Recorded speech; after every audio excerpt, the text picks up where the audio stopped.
बहुत स्वागत है आपका उस शो में जिसका नाम है प्राइम एट 4। नमस्कार, मैं हूं आपके साथ दिनेश गौतम। आज क्या क्या है प्राइम एट 4 में पहले निगाह डालते हैं उस पर। बंगाल के मुर्शिदाबाद में हुई हिंसा पर बहुत बड़ा खुलासा टाइम्स नाउ नवभारत पर आप देखेंगे प्राइम एट 4 में। साथ ही आपको बताएंगे गुना में क्यों मचा बवाल, पुलिस ने किस पर किया लाठीचार्ज। खबर यह भी कि हिंदुस्तान के नए हथियार से दुश्मन कैसे थर थर कांप रहे हैं, वो स्टार वॉर्स भी आपके सामने होगा। और चीन में पश्चिम बंगाल के मुर्शिदाबाद में हुई हिंसा में पीएफआई का नाम आ रहा है। सूत्र बता रहे हैं कि पश्चिम बंगाल के मुर्शिदाबाद में हिंसा एक सोची समझी साजिश थी। सोर्सेस बता रहे हैं कि तय प्लानिंग के तहत पुलिस को रोकने की रणनीति बनाई गई थी और इसके लिए हाईवे पर दो पॉइंट्स ऐसे थे जहां सूती इलाके में और धूलिया इलाके में हाईवे पर प्रदर्शन किया गया। और जब गांव में हिंसा शुरू हुई तो पुलिस को इसी हाईवे पर रोक लिया गया ताकि वो गांव तक न पहुंच सके और इसका फायदा उठाकर गांव में हिंदुओं को टारगेट किया गया। पुलिस जांच रिपोर्ट बताती है कि एसडीपीआई ने भी अफवाह फैलाने में भूमिका निभाई और लोगों को घर घर जाकर भड़काया और यह अफवाह फैलाई कि केंद्र सरकार की नजर मुसलमानों की संपत्तियों पर है। सूती और धुलिया जिन पॉइंट्स पर पुलिस को रोका गया, वहां से हमारी सहयोगी पूजा की एक्सक्लूसिव रिपोर्ट। जिस तरह से सूती का इलाका और ये धुलियान का इलाके में घंटों तक पुलिस को यहाँ पर इंगेज करके रखा गया, जिस मॉब उन पर लगातार पथराव करता रहा, पुलिस यहाँ से अंदर दाखिल नहीं हो पाई। ये इलाका जो है वो एंट्री पॉइंट है। जिस गांव में हमले हुए हैं, जिस गांव में लगातार जो है आगजनी हुई और यही सोचे हुए पुलिस अंदर दाखिल हो ही नहीं पाई। आप देखिए यहाँ पर आज भी निशान ने किस तरह से इस ट्रैफिक गार्ड को भी जलाया गया और साथ ही यहाँ पर जो स्टेशन है उसका रिले रूम में भी जो है तोड़फोड़ की गई। ऐसे में पुलिस इतनी ज्यादा नेशनल हाईवे पर ही एंगेज हो गई कि उनके पास वो अपॉर्चुनिटी ही नहीं थी, उनके पास अंदर जाने का उनको समय ही नहीं मिला और शायद किसी को अंदाजा ही नहीं था कि ये हिंसा सिर्फ नेशनल हाईवे की नहीं है, लेकिन अंदर जो है एक सोची समझी साजिश के तहत जो है इसे जो है अंजाम दिया जा रहा है, जहां पर एक समुदाय को अपने निशाने पर लिया जा रहा है और घंटों तक पुलिस जो है इसी नेशनल हाईवे पर एंगेज होती रही। इस तरह की जो है सूत्र की तरफ से जो है कुछ खबर आ रही है और ऐसे में अब जब जांच का दायरा बढ़ाया जा रहा है तब पीएफआई की क्या एक्टिविटी रही है पिछले कुछ सालों में मुर्शिदाबाद में, ये भी देखा जा रहा है। किस तरह से स्लीपर सेल जो है वो चल रहे थे, अब उसे भी देखा जा रहा है। अब देखना दिलचस्प होगा कि जैसे जैसे ये जांच आगे बढ़ेगी, कौन से ऐसे संगठन है जिसके नाम सामने आते हैं और कौन से ऐसे लोग हैं जो इससे जुड़े हुए थे और आखिरकार क्या मकसद यही था कि एक समुदाय को जो है अपने निशाने पर लेने का, और इसलिए जो है इस पूरे जो है अटैक को ऑर्केस्ट्रेट किया गया। और इस बीच भारतीय जनता पार्टी ने मुर्शिदाबाद हिंसा की एनआईए से जांच की मांग की है। शुभेंदु अधिकारी ने एनआईए जांच की मांग की। हिंदुओं से हिंसा के पीछे अंसार उल बांग्ला का हाथ बताया। हिंदुओं पर अत्याचार के पीछे पीएफआई और सिमी है, कहा शुभेंदु ने। और एनआईए तुरंत होना चाहिए मुर्शिदाबाद इशू में। वहां इंटरनेशनल फोर्स का एक्टिविटीज है। पहले एनआईए हुआ मोमिनपुर, इकबालपुर में, रिसड़ा में, डालखोला में, शिवपुर में। सब एक्सट्रीमिस्ट को अंदर किया एनआईए। यह अंसार उल बांग्ला पीएफआई सिमी का काम है। उसको पेट्रोनाइज कर रहा है यहाँ का सरकार वोट बैंक की लालच से। हनुमान जयंती के दिन मुर्शिदाबाद में हिंदुओं के खिलाफ हिंसा हुई और हिंदुओं के घर को पहचान कर टारगेट किया गया। हिंसा के 2 दिन बाद नवभारत की टीम इन गांव में पहुंची और जो तस्वीर दिखी वो दहलाने वाली थी। पूरा का पूरा गांव वीरान है। हर हिंदू घर पर ताला लगा हुआ है और जिस घर में कुछ लोग हैं तो सिर्फ अपने मारे गए लोगों के अंतिम संस्कार के लिए। ये स्थितियां तब हैं जब खुद को हिंदू कहने वाली ममता बनर्जी राज्य की मुख्यमंत्री हैं और पीड़ितों का आरोप है कि वो पुलिस को फोन करके थक गए, लेकिन 3 घंटे बाद तक पुलिस नहीं आई और जब आई तो उनका सब कुछ लुट चुका था। ग्राउंड जीरो से हमारी सहयोगी पूजा की ये एक्सक्लूसिव रिपोर्ट भी देखिए। धुलियान में रहने वाले तमाम जो यहाँ पर हिंदू परिवार है जिन पर हमले हुए थे, वो अपना घर बार छोड़कर जो है एक राहत शिविर में जाने के लिए मजबूर हुए थे मालदा में। और ये धुलियान का ही एक ऐसा गांव है जहां पर हिंदू परिवार बड़ी संख्या में रहते थे, लेकिन अब हम आपको दिखाते हैं इस गांव में अब कोई भी नहीं है, या फिर कह सकते हैं कि न के बराबर लोग रहते हैं। आप देखिए यहाँ पर आज भी निशान है किस तरह से आगजनी की गई थी, चीजों को तोड़ा फोड़ा गया। इस घर पर जो है हमला किया गया। देखिए ये प्लास्टिक जो है पूरा जलकर खाक हो चुका है और स्थानीय लोगों का कहना है कि बम फेंके गए थे और इन घरों में जो है पूरी तरह से आग लग गई। तो समझ लीजिए जिस दरवाजे को तोड़कर अंदर नहीं जा पाए थे उसी जगह पर एक बम चार्ज कर दिया और उस बम चार्ज करने के बाद ये घर जो है जल गया। इस घर में जो रहने वाले थे वो फिलहाल यहाँ नहीं है। उसके बाद एक और हम घर दिखाते हैं। देखिए ये घर पर भी हमला हुआ और फिलहाल यहाँ पर भी रहने वाले जो हैं वो ताला लगाकर जा चुके हैं। और इससे आगे धीरे धीरे जैसे ही हम बढ़ते हैं लेकिन हम आपको और दिखाते हैं। देखिए किस तरह से एक और घर पर ताला है। यहाँ पर घर वाले जो है ये हिंदू परिवार घर छोड़कर जा चुका है और उसके बाद एक और परिवार देखिए यहाँ पर भी है जो ताला लगाकर इस कमरे को छोड़कर जा चुका है। देखिए यहाँ पर भी किस तरह से ताला लगा हुआ है और जैसे जैसे आगे बढ़ते हैं हम देख रहे हैं कि इस घर पर जो है कोई भी नहीं है। आप देखिए यहाँ पर पथराव के निशान हैं और पथराव इस तरह से किया गया क्योंकि यहाँ पर ऐसा लग रहा है कि लूट के जो है इंटेंशन से यहाँ पहुंचे थे और इस घर पर लगातार जो है अटैक हो रहा था और इस दरवाजे को तोड़ने की कोशिश हो रही थी और वो जो पिता है वो इस दरवाजे के पीछे ही खड़े थे और वो कोशिश कर रहे थे कि वो अंदर दाखिल ना हो और जो है वो दरवाजा ना तोड़ सके। लेकिन क्योंकि वो बेहद कोशिश करते रहे कि वो लूट नहीं होने देंगे और ऐसे में उन्होंने ये दरवाजा तोड़ दिया, अंदर दाखिल हुए, पिता को बाहर लेकर गए और उसके बाद जब बेटा आया पिता को बचाने के लिए तब उसकी भी जो है हत्या कर दी गई। आप देखिए इस घर का क्या मंजर है, लूट मचाई गई और साथ ही जो है इस पिता और बेटे की हत्या भी कर दी गई। দুবার তিনবার চলে গেল, পুলিশ এলো তো এরকম এই ঘটনা ঘটতো না, পুলিশ তো এলো না। দুবারের বেলায় তখন চলে যাইয়া তিনবারের বেলায় কেটে গেল। তো আমরা কাকে লিয়ে থাকবো, কি করে বেঁচবো? পুলিশ এলে তো এই ঘটনা হতো না। সোনা দানা সবই চলে গেছে, তো সোনা দানা টাকা পয়সা ওই ওটা কাকার ছেলে ওর ক্যাশ টাকা গেছে 2 লাখের উপর, ওকে চাকু টাকু ধরে নিয়ে গেছে, এই বোটাকে চিরে দিয়ে সুদ্ধা এই যে বসা আছে। और इस बीच ममता सरकार में सीनियर मंत्री फिरहाद हकीम ने माना है कि हिंसा के बाद मुर्शिदाबाद से हिंदुओं का पलायन हुआ है। दीदी के सीनियर मंत्री का बड़ा कबूलनामा है ये। फिरहाद हकीम ने पलायन को सही भी ठहराया। नवभारत की रिपोर्ट को फिरहाद हकीम ने सही माना। लोग बंगाल से बंगाल में ही जा रहे हैं, कहा फिरहाद हकीम ने। लोग जानते हैं कि बंगाल सुरक्षित है, फिरहाद हकीम ने कहा। ऐसा कोई बात नहीं है, यहाँ पर ऐसा कोई परिस्थिति नहीं है। बंगाल से बंगाल में ही जा रहे हैं, तो बंगाल सुरक्षित है बोल के देख जाएगा, सारी जगह जा रहे हैं, सब ठीक है। टीएमसी प्रवक्ता देवगंशु भट्टाचार्य का बहुत बड़ा दावा। बीएसएफ की ड्रेस में आरएसएस के लोग घूम रहे हैं। देवगंशु ने कहा कुछ समुदायों को टारगेट किया जा रहा है, राजनीतिक नारेबाजियां कर रहे थे ये लोग, देवगंशु का कहना है। जो बीएसएफ अभी यहाँ पर इन्फोर्स किया गया बीएसएफ को, बीएसएफ घूम रहा है। हमारे पास ये भी खबर आया है कि बीएसएफ का ड्रेस पर पहन के आरएसएस का लोग भी उनके बीच में घुस रहा है। बीएसएफ का ड्रेस पहन के ये मुझे पता नहीं बीएसएफ को पता है या फिर नहीं, ये मैं नहीं घूम रहे हैं बीएसएफ का ड्रेस। आरएसएस का लोग बीएसएफ का ड्रेस पहन के उनके बीच में मिक्स होकर घूम रहे हैं।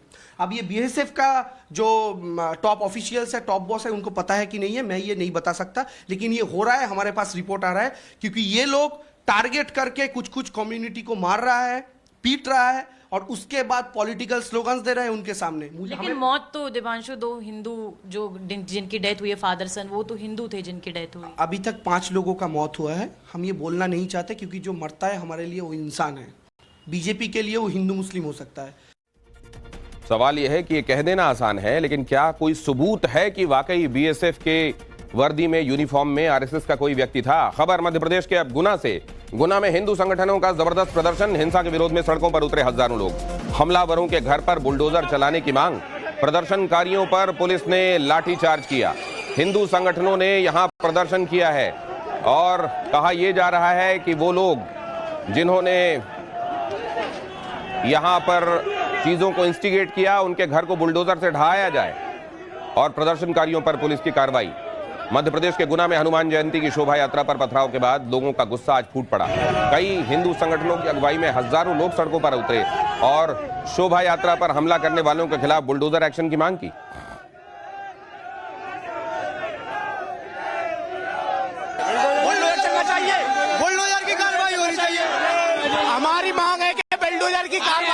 कठोर से कठोर कार्रवाई, बुलडोजर की कार्रवाई चाहते हैं। जब हिंदू समाज पे अत्याचार होता है तो सारी दुनिया देखती रहती है। हिंदुओं ने कभी किसी पे अत्याचार नहीं किया। हिंदू आज अपनी रक्षा के लिए खड़ा हुआ है और बजरंग दल के साथ में हिंदू समाज है। बुलडोजर की कार्रवाई की जाए और सरकारी जो लाभ ले रहे हैं उसको वंचित कर दिया जाए। हनुमान जन्मोत्सव के दिन शोभा यात्रा पर हुए हमले के विरोध में हिंदू संगठन सड़क पर उतर आए। शोभा यात्रा पर हमले के आरोपियों के खिलाफ तत्काल कार्रवाई की मांग की। विरोध प्रदर्शन को बेकाबू होता देख पुलिस ने लाठीचार्ज कर प्रदर्शनकारियों को तितर-बितर किया। हमारे संवाददाता मकरंद ने यह रिपोर्ट आपके लिए पहुंचाई। ये स्थानीय लोग और पुलिस लोगों को हटा रही है। लोग सड़क पर बैठ गए हैं। ये हनुमान चौराहा है जिसके पास प्रदर्शन किया जा रहा है। रोड जाम की जा रही है। पुलिस अधिकारी जो हैं वो लगातार चेतावनी दे रहे हैं कि बल प्रयोग करने पर मजबूर ना करें। हटाना ना पड़े आपको तो ज्यादा बेहतर है, लेकिन हिंदुवादी संगठन मानने के लिए तैयार नहीं है। और अब देखिए यहाँ पर पुलिस जो है वो बल प्रयोग, हल्का बल प्रयोग करती हुई आपको नजर आएगी। आंदोलनकारियों को यहाँ से हटाया जा रहा है। देखिए तस्वीरें टाइम्स ऑफ नवभारत पर आप देख पा रहे होंगे। देखिए लाठीचार्ज हुआ है, पुलिस ने बल प्रयोग किया है और लाठीचार्ज की लाइव तस्वीरें आप देख रहे हैं टाइम्स ऑफ नवभारत पर। सीधे तौर पर ये एक्सक्लूसिव तस्वीरें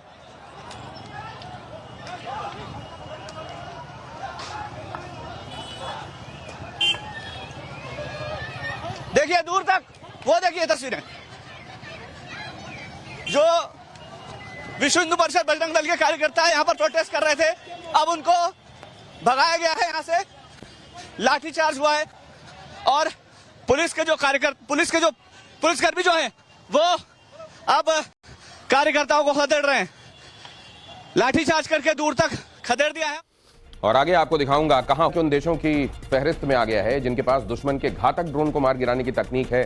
भारत ने 30 किलोवाट लेजर बेस्ड डायरेक्ट ये एनर्जी वेपन यानी जिसको DEW मार्क सेकंड कहा जाता है उसका कामयाब परीक्षण किया है। यह अचूक हथियार है। खासियत यह है कि खास किलोमीटर्स के दायरे में किसी भी ड्रोन को कुछ सेकंड्स में यह धराशायी कर देगा। आंध्र प्रदेश के कुर्नूल में बने नेशनल ओपन एयर रेंज में लेजर बेस्ड इस वेपन सिस्टम का सफल परीक्षण किया गया। इस दौरान एक डमी ड्रोन को आसमान में उड़ाया गया और जैसे ये ड्रोन DEW मार्क MK2 की रेंज में आया उसने अपने घातक लेजर से हमला कर दिया। महज चंद सेकंड्स में ये ड्रोन आग का शोला बनकर जमीन पर गिर गया।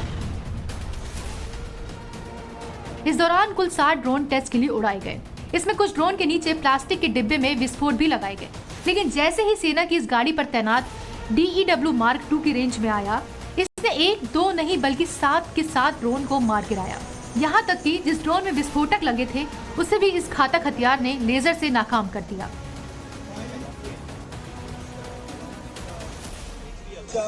bucket which is along with the material you can see the complete this structure GFRP material has been melted down and 12 to 15 seconds and all the target was engaged in that duration.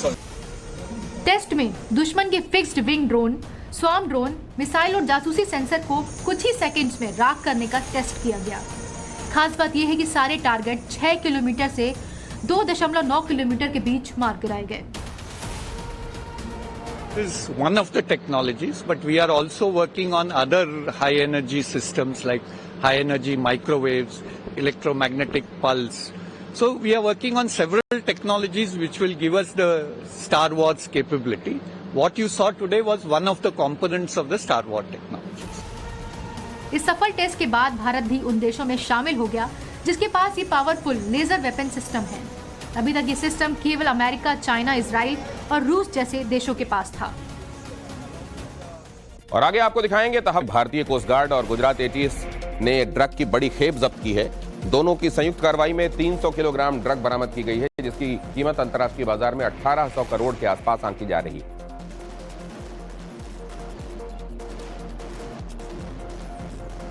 और यह पूरा action कैसे हुआ वो आपको बताता हूं।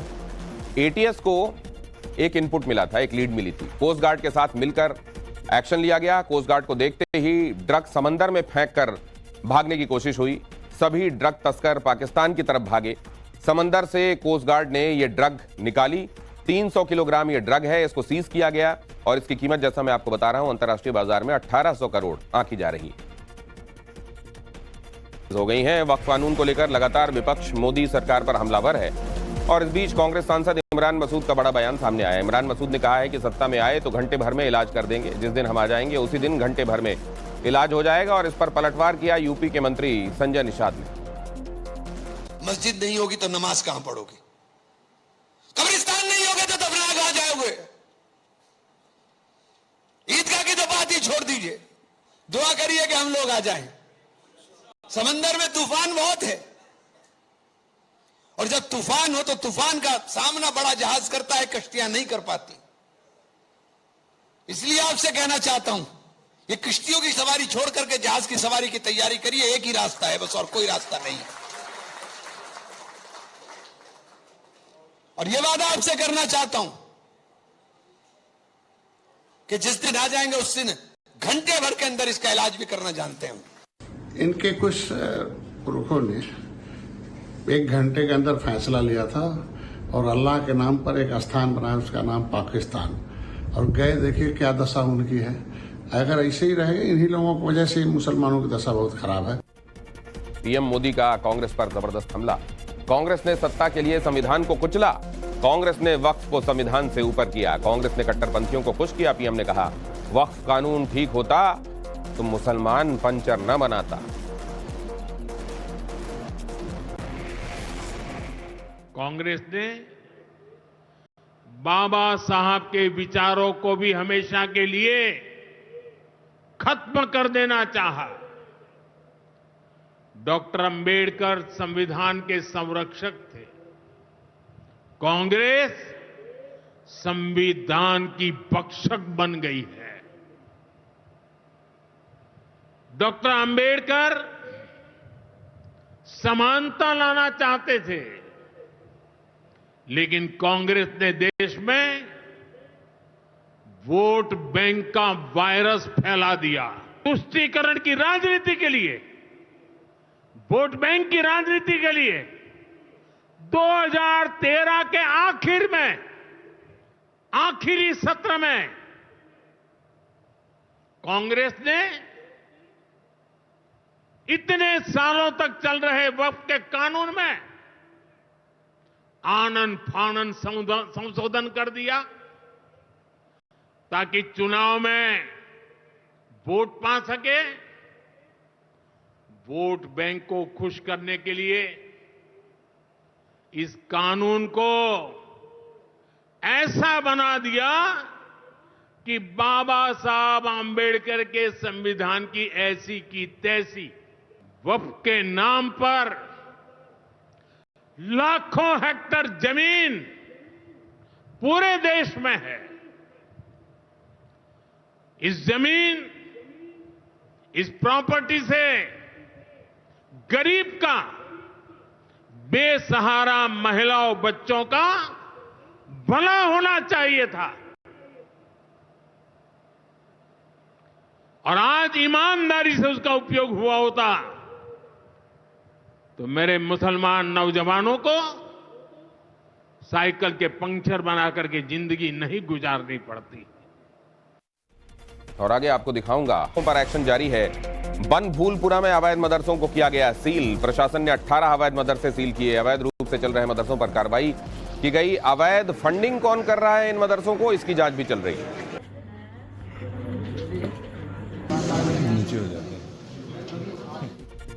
Nandu gang के 2 शूटर्स लखनऊ से गिरफ्तार किए गए। हरियाणा पुलिस ने यह गिरफ्तारी की है।